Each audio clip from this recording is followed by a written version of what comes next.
Welcome to chess, ladies and gentlemen. All right, man. I got you guys, man. Wesley So finally played today. Been waiting like all week for him to play his match with Dennis Lazavik. So I got you guys covered.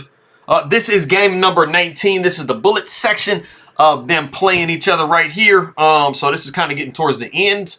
All of my people coming from the Philippines, I will say maraming salamat. Anybody who is coming up from Belarus, I will say Jakwi. Yes, I believe that's how you say it, Jakwi. Thank you very much for stopping by. But if you guys are ready to go, man, let's take a look and see what we got for this game, son.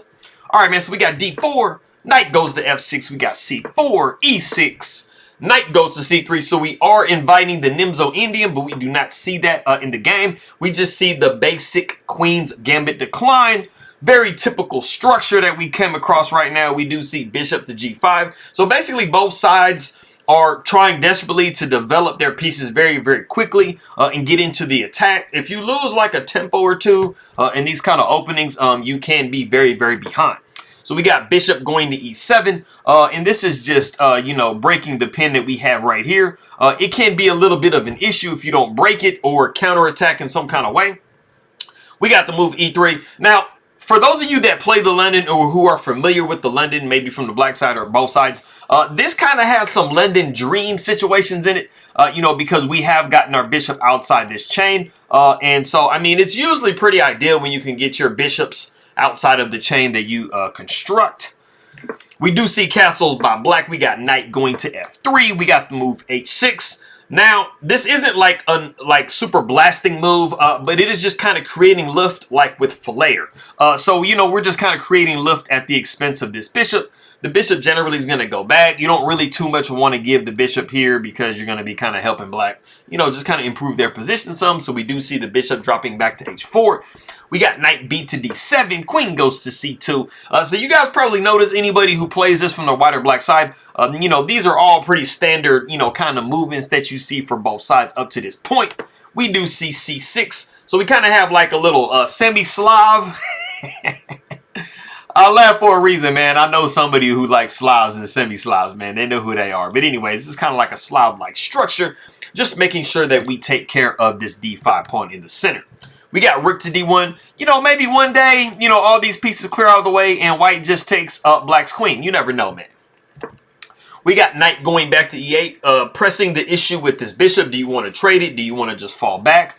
Trading here is not the absolute worst, but it does kind of help white get or black get into like a little bit better, more active position with their queen. So it just kind of depends on how you want to go about doing things. We do see Wesley So going back to G3. There are not going to be no trades here, homie. We got the knight repositioning itself on D6. Obviously, D6 is a much more useful square than E8.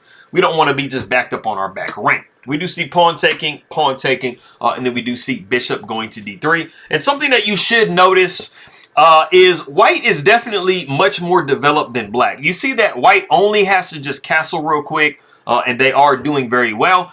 You know, you kind of have this bishop, this rook for black that aren't really in play. You got this queen on its starting square. This knight, I mean, it's not the worst place, but it's a little bit kind of on a weird spot. You got to kind of get this knight out the way. So even though it does say that white just has a slight advantage, visually, you do kind of see that white is quite a bit ahead of black here. So those things definitely come into play when you're thinking about, you know, kind of playing moves in your opening. We got knight going to F6, and as crazy as it sounds, this is the novelty of the game. I never thought I would say knight to F6 is the novelty of the game because it's like the most common move most times. But we do see castles by white. We got bishop to G4, pinning this knight down to this rook, or are we? Wesley So says, you're not, bro. I'm going to take the structural damage if you feel like giving up your bishop. We got bishop taking F3 and then pawn taking F3. And we need to take some stock in this position right here. Yes, you do have doubled pawns here. Your king looks like it's a little bit exposed.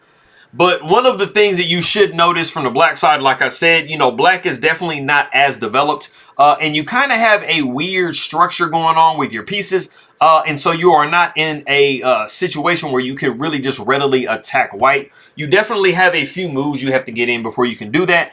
And white definitely looks like they are more prepared to attack. And you kind of see that coming up in the position. We got knight going to H5. We're not worried about, you know, knight taking G3. We are good to go. We got king sliding over to h1, the queen going down to d7. So it kind of looks like black is getting rolling, but you know, white is just kind of one step ahead of black. We got rook going to g1. So like I said, I mean, you know, you kind of have a situation where, you know, black is able to kind of muster some pieces up. But like I said, these pieces aren't ideally placed. Black is just a little bit slower. And you are going to start trying to take advantage of this open G file for white. So it looks like black is kind of giving white just a little bit too much. Knight takes g3, and you absolutely want to make sure that you take back correctly here because, I mean, rook taking g3 is absolutely best. You absolutely, you do not want to do this, bro. And look at this right here. Queen to h3 with checkmate. Bro, don't do that, bro. Don't do that, son. Like, don't do everything right and then just throw the game away with a checkmate. I've been there before, so I feel your pain if you have done that before. But like I said, we do see rook taking g3, and this does allow a rook swinging over to g1, and we're just ganging up on this g file, homie. We do see f5. We got rook c to g1, and you have to do something about this, my dude. We do see bishop to f6. We got rook up to g6. We are definitely threatening rook takes h6 right here. So that is why we see Lazavik go king over to h8, sidestepping that maneuver. And we kind of have come to a critical point. Something that is worth mentioning here is knight going to e2, knight up to f4, and knight coming over to h5.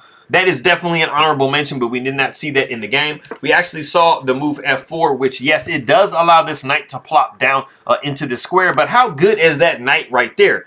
Almost always it's great, but in this position, black is definitely behind a little bit, so it is not, you know, as nice as you think it would be. We got knight going down to e4. Like I said, the queen does shift over to e2. So like I was telling you guys, I mean, white is definitely in a better position to kind of start springing attacks. And so that is why you develop your pieces. You get them to good squares. You centralize your pieces so that way you can like attack on either side of the board and you are good to go. But we are going to see white starting to creep into this position just a little bit. We got rook a to e8. We do see rook 1 going to g2. And we just want to make sure that when we move this queen over here and start to add maximum pressure, that we are not hanging our f2 pawn with check. So that is something that's very important. Before you start to attack your opponent, you definitely want to make sure that everything that could be possibly weak by you going on that attack is taken care of before you just like fly off and start attacking. We see the move c5, and this is actually an unfortunate blunder because it does allow the move bishop going to b5. And then what are you doing as black, bro? I mean, bam! Yeah, that's not right. That's not good, man. The rook is going to go bye-bye. But Wesley So actually misses this. He's not super down on time, but I mean, he just overlooked it. And he just went pawn takes c5, just saying, hey, bro, I don't even care about whatever you're doing.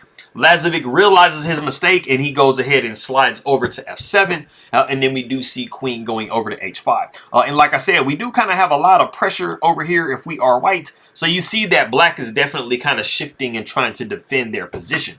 We got bishop taking c3, pawn taking c3. We got knight going up and taking c5. And we just see the bishop dropping back to c2.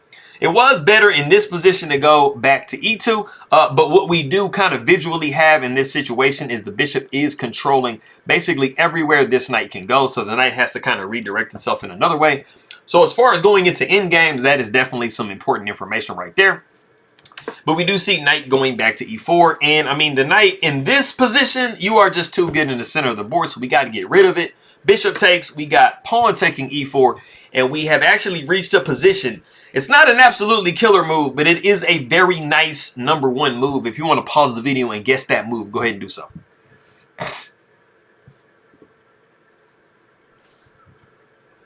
Okay, so I actually honestly feel like this move would be kind of easy because it doesn't really seem like there's any kind of other move that you can make. Obviously, rook takes g7 just completely drops your queen for no reason at all. So I don't believe that's going to be any move that somebody is going to make. And so I think a lot of you guys are going to kind of be focused on this h6 pawn, saying, hey, man, there's some type of sacrifice or something going on, right? There actually is a sacrifice, but you have to find a specific move after you make this sacrifice. In the position I am looking for, rook takes h6 with check. Now, it's not the be-all, end-all. It's not like you're about to, like, you know, spectacularly checkmate black or anything. But this is a very, very nice move. But like I said, you do have to find the follow-up if you are going to go into it. After we see pawn taking g6, you would be needing to find rook up to g6. And now you can legitimately make more checks. And, you know, you have, you know, the queen possibly popping in here and stuff, and the king doesn't really have a whole lot of squares to go to. So this is absolutely how you want to go. You absolutely do not want to go queen taking h6 first, because this completely gives the game to black. The queen would be blocking, and you don't have a queen to f6 check follow-up, because this rook is taking care of that. So you definitely have to go into this in the correct way. But if you were thinking of a sacrifice around there, you would be absolutely correct. But in this position, we did not see that. We kind of saw a little bit of preparation before we get to this point. The queen goes down to h4, which is definitely, I mean, it's a safe move, but it does definitely give black the ability to start defending their position. Rook to g8 does that very well. We see the move h3, and we actually see the move rook to d8 in this position. And as you guys can see, this completely blunders the game, because this puts black's pieces on the perfect squares for white to do the attack. It is the same as I just got done telling you guys before, but it comes with gusto. Like, it's really, really crazy. We see rook taking h6 with check, pawn taking h6, and we do see queen taking h6 check in this position. And because the most important thing is you have a follow-up check on f6, you have a lot of pressure. It is in this position that Lazavik resigns the game. So Wesley So maintains his little lead that he has. So for those of you that might be wondering, like, okay, well, I mean, it looks like white is down a piece. Like, how is this completely winning? Well, I'll show you a logical variation. Obviously, the only move that you can play in this position is going to be queen to h7, blocking the check. And like I said, this does allow queen to f6 with check. The problem in this situation is, what do you move to block this situation? You obviously can't move the queen in a way, because you're going to be taking rook takes g7 and you just dropped your queen. You have a lot of pressure. You're probably dropping your rook too. You're going to have to play an endgame with the queen versus a rook, or, you know, your rook versus a queen. That's not really a favorable endgame to be playing, especially if you're down a couple of pawns. Not ideal. So you're going to be seeing rook going in the way with g7, but this just absolutely drops your rook right here. And you would probably be going back with the rook to g8, but this allows the queen to come back to f6 with check. The rook would be going to g7. And the crazy thing is, because the position is the way that it is, you actually have the ability to just play a simple waiting move and keep black in a zugzwang. You would have the ability to play just like king to h2. And the problem that you're having if you're black is you're going to run out of pawn moves over here, and I mean, you really don't want to move any of these pieces anywhere. You can't move the rook because it's pinned. I mean, where do you move your queen?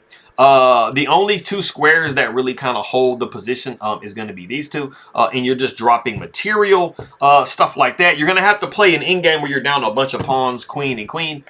And so this is not something that really anybody wants to play against somebody of Wesley So's caliber. So that is why he throws in the towel and he just Kobe's the game away. But I appreciate everybody very much for stopping by, and I'm going to see you guys next time.